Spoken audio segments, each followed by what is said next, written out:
আসসালামু আলাইকুম, সবাইকে স্বাগত জানাচ্ছি আমাদের হাতে থাকা সর্বশেষ আন্তর্জাতিক সংবাদে। আপনাদের সাথে আছি আমি আফনান করিম। যুদ্ধবিধ্বস্ত গাজা ভূখণ্ডকে কিভাবে সৈকত রিসোর্টে রূপান্তরিত করতে চান তার একটি ভিডিও প্রকাশ করেন মার্কিন প্রেসিডেন্ট ডোনাল্ড ট্রাম্প। নিজের ট্রুথ সোশ্যাল প্ল্যাটফর্মে তিনি ভিডিওটি পোস্ট করেছেন। কৃত্রিম বুদ্ধিমত্তা ব্যবহার করে ভিডিওটি বানানো হয়েছে। চলতি মাসের শুরুতে নেতানিয়াহুর সঙ্গে এক যৌথ সংবাদ সম্মেলনে গাজাকে যুক্তরাষ্ট্রের নিয়ন্ত্রণে এনে একে প্রমোদখানা হিসেবে নতুন করে ঢেলে সাজানোর পরিকল্পনা তুলে ধরেন ট্রাম্প, যেখানে তিনি বলেন বিধ্বস্ত গাজা হবে মধ্যপ্রাচ্যের রিভেরা। ট্রাম্প তার সোশ্যাল অ্যাকাউন্টে ৩৫ সেকেন্ডের ট্রাম্প গাজা ভিডিও পোস্ট করে প্রথম আভাস দেন কেমন হতে পারে তার নতুন গাজা। ক্লিপটিতে দেখা যায় মনোরম সৈকত রিসোর্টটিতে উৎফুল্ল শিশু এবং প্রাপ্তবয়স্করা দৌড়াদৌড়ি এবং খেলাধুলা করছে। গাজার ধ্বংসস্তূপের জায়গায় দাঁড়িয়ে আছে বিলাসবহুল হোটেলগুলো।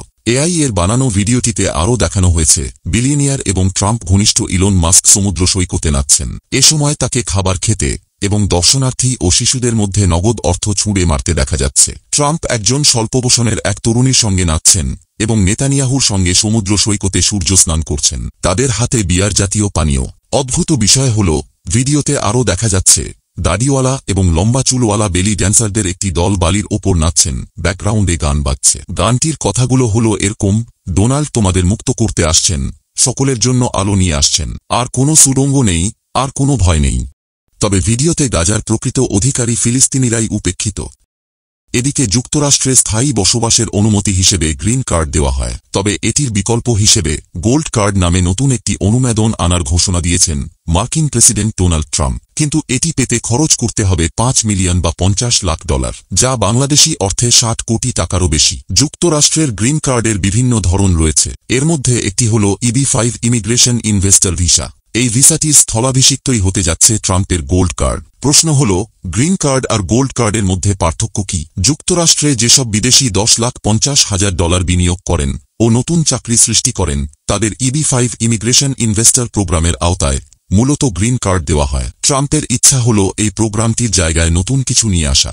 এজন্যই তিনি $50 লাখ গোল্ড কার্ড সামনে নিয়ে এসেছেন। ট্রাম্প জানিয়েছেন এটি বিদেশিদের আবাসনের অনুমতি দেবে, তবে বিশেষ করে যারা ধনী ব্যক্তি তারা চাইলে সরাসরি যুক্তরাষ্ট্রে থাকার অনুমতি কিনতে পারবেন। এছাড়া এর মাধ্যমে যুক্তরাষ্ট্রের নাগরিকত্বের পথের দিকে এগিয়ে যাওয়া হবে বলেও মন্তব্য করেছেন ট্রাম্প। যুক্তরাষ্ট্রের স্থায়ী আবাসনের অনুমতি হল গ্রিন কার্ড। এটি দেওয়া হয় চাকরি, পরিবারের স্পন্সরশিপ এবং বিনিয়োগের ওপর নির্ভর করে। গোল্ড কার্ডও ঠিক একই সুবিধা দেবে, তবে এর জন্য খরচ করতে হবে $50 লাখ।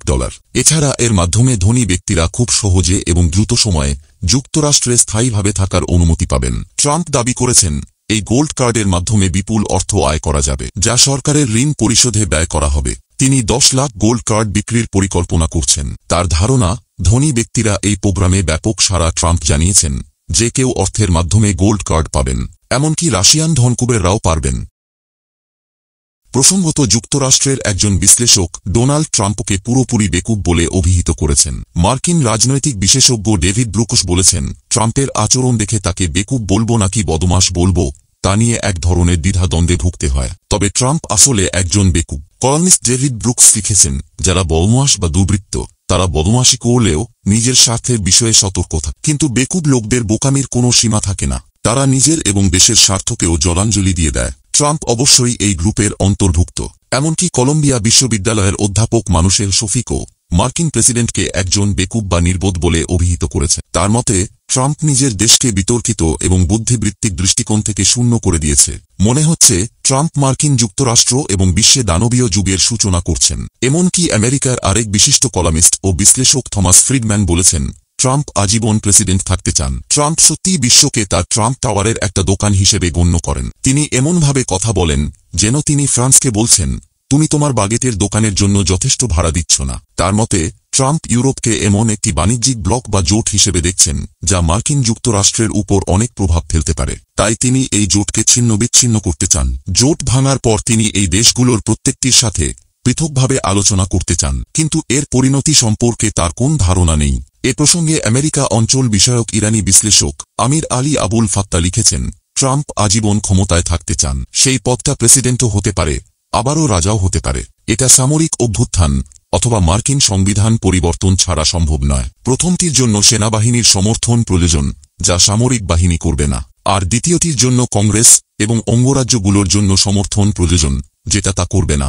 আন্তর্জাতিক বিশেষজ্ঞ আব্দুর রেজা ফারাজিরাদও বিশ্বাস করেন ট্রাম্প ঔপনিবেশিক নীতি অনুসরণ করছেন। তিনি বলেন, মার্কিন প্রেসিডেন্টের মূল লক্ষ্য হল দেশের ভেতরে জনমতকে নিজের পক্ষে রাখা এবং ভোট ব্যাংক রক্ষা করা। তার মতে ট্রাম্প সাময়িকভাবে কর্তৃত্ববাদী এবং বলদর্পী নীতি অনুসরণ করছেন। ওয়াল স্ট্রিট জার্নালের বিশ্লেষক জেরার্ড বেকার বিভিন্ন দেশের বিরুদ্ধে ট্রাম্পের বাণিজ্য যুদ্ধ শুরুর কথা উল্লেখ করে বলেন, এটা মার্কিন প্রেসিডেন্টের সবচেয়ে বোকামিপূর্ণ পদক্ষেপ। তিনি সতর্ক করে বলেন, এই প্রক্রিয়া অব্যাহত থাকলে মার্কিন অর্থনীতির ব্যাপক ক্ষতি হবে।